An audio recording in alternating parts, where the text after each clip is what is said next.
السلام علیکم ورحمۃ اللہ وبرکاتہ۔ ہماری لائف میں بہت ساری پرابلمس ہیں۔ ہر بندہ اس دنیا میں کوئی نہ کوئی پرابلم فیس کر رہا ہے۔ بظاہر ہم کہیں گے کہ اس کے پاس اتنا بڑا بنگلہ ہے، گاڑی ہے، نوکر ہیں، لیکن آپ دیکھیں گے اس کے گھر میں سکون نہیں ہوگا، اور جس کے پاس سکون ہوگا تو وہ بیچارہ معاشی تکلیف سے گزر رہا ہوگا، اس کی لائف میں فائنینشیل پرابلمز ہوں گے۔ ہر بندے کی لائف میں پرابلمز ہیں۔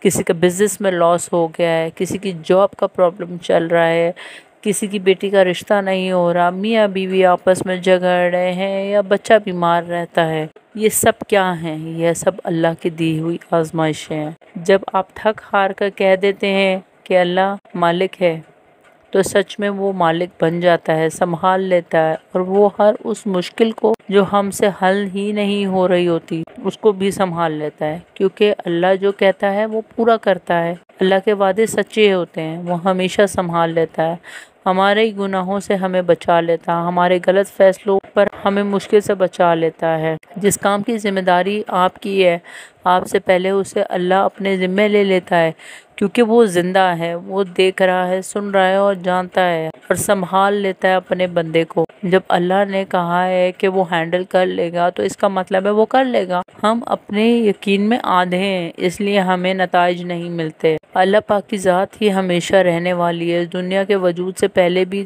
وہ تھا، اور اس کے ختم ہونے کے بعد بھی وہی ہوگا۔ ہم سمجھتے ہیں کہ بس اللہ شروع اور آخر میں ہی ہوگا، درمیان میں نہیں ہو سکتا۔ ایسا نہیں ہے، یہ درمیان والا حصہ ہی زندگی ہے جو ہم اس دنیا میں گزار رہے ہیں۔ تو پھر اللہ ہمیں یوں پیدا کر کے کیسے ہمارے حال پہ چھوڑ سکتا ہے؟ وہ تو ہمیں 70 ماؤں سے بھی زیادہ پیار کرتا ہے۔ وہ بے خبر نہیں ہے، بلکہ وہ تو سب سے زیادہ رسپانسبل ہے۔ ہر انسان کی دیکھ بھال کا وہ نگران ہے۔ یاد رکھیں، اس کی یہ خصوصیت انسانوں کی خصوصیت جیسی نہیں ہے۔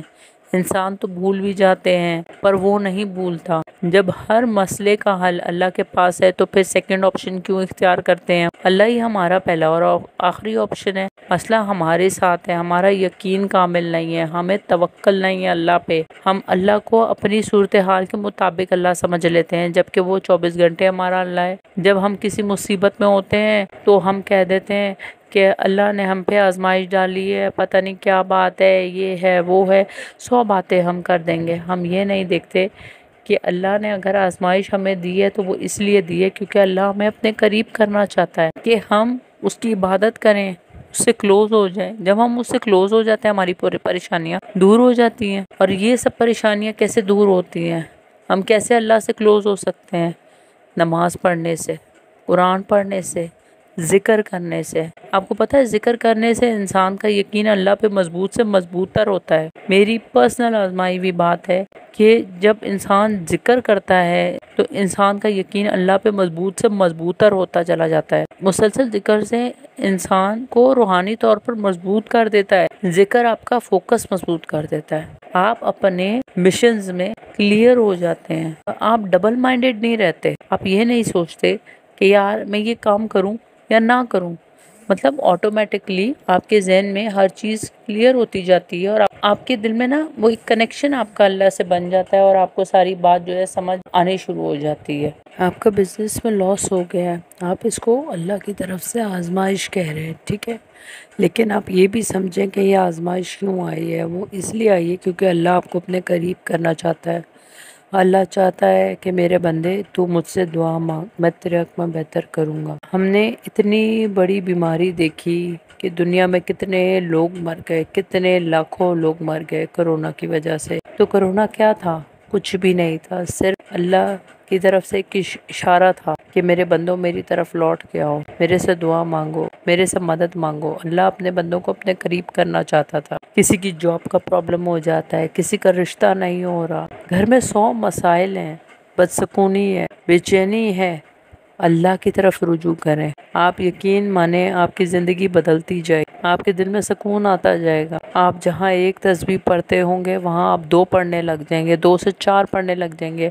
قرآن کا 1 پیج پڑھتے ہوں گے تو آپ 4 پڑھنے لگ جائیں گے، 4 سے 8 پڑھنے لگ جائیں گے، کیونکہ آپ کو خود بخود آٹومیٹکلی سکون محسوس ہوگا۔ اللہ کے جو پیارے بندے ہوتے ہیں، اللہ ان کو اپنے قریب کرنے کے لیے ان کو آزمائشوں میں ڈالتا ہے۔ He puts them in a test in their life کہ میں تمہیں آزمائش دے رہا ہوں، میں تمہارے ساتھ ہوں، میں تمہیں یہ دیکھ رہا ہوں کہ تم میری آزمائش پہ کتنا پورا اترتے ہو، کتنے بدگمان ہو جاتے ہو، کتنی مایوسی کی باتیں کرتے ہو، اور کتنا غلط رستوں کی طرف سوچتے ہو، اور کتنا تم اللہ کا شکر ادا کرتے ہو اور دعائیں مانگتے ہو جھولی اٹھا کے، اور یہ کہتے ہو کہ الحمدللہ اللہ تو نے جس حال میں بھی رکھا ہے میں خوش ہوں۔ صبر اور شکر، زندگی کے ایک ہاتھ پہ صبر ہے اور دوسرے ہاتھ پہ شکر ہے۔ صبر اور شکر سے جینا سیکھیں، حوصلہ رکھیں، ہمت رکھیں کہ میری زندگی میں پرابلم آ گئی ہیں، اب میں مر جاؤں گا، میں خودکشی کر لوں گا، میں اپنے بچوں کو دریا میں پھینک دیتا ہوں،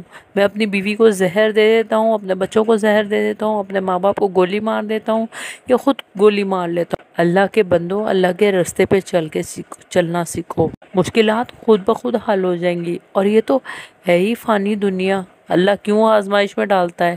اپنے بندے کو یاد دلانے کے لیے کہ دنیا کے اے مسافر، منزل تیری قبر ہے، طے کر رہا ہے جو تو 2 دن کا یہ سفر ہے۔ یہ تو فانی دنیا ہے، یہاں سے ہم نے رخصت ہو جانا ہے، اصلی دنیا تو بات کی ہے، اس کے لیے محنت کرنی ہے۔ اور جب بھی پریشانی آئے، جب بھی کوئی مشکل آئے تو صدقہ دیں۔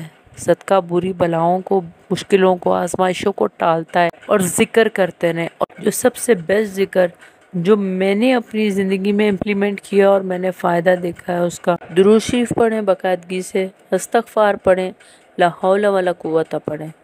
آپ یہ آزما کے دیکھیں آپ کی پرابلمز کیسے حل ہوتی ہیں، کہ ہم جس مشکل میں بھی ہیں ہم وہ پڑھتے جائیں، اور کامل یقین سے، توکل کے ساتھ، ایسے ہی نہیں، ہوا میں تیر چلانے والی بات نہیں ہے کہ ہاں میں پڑھ رہا ہوں اللہ کر دے گا۔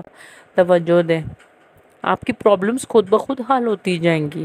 بیسٹ چیز جو میں آپ لوگوں کو بتاؤں کہ نماز پڑھنے کے بعد دعا مانگیں، سچے دل سے سجدے میں دعا مانگیں۔ جو دعا سجدے میں مانگی جائے گی وہ کبھی رد نہیں ہوتی، ویسے تو کوئی دعا بھی رد نہیں ہوتی۔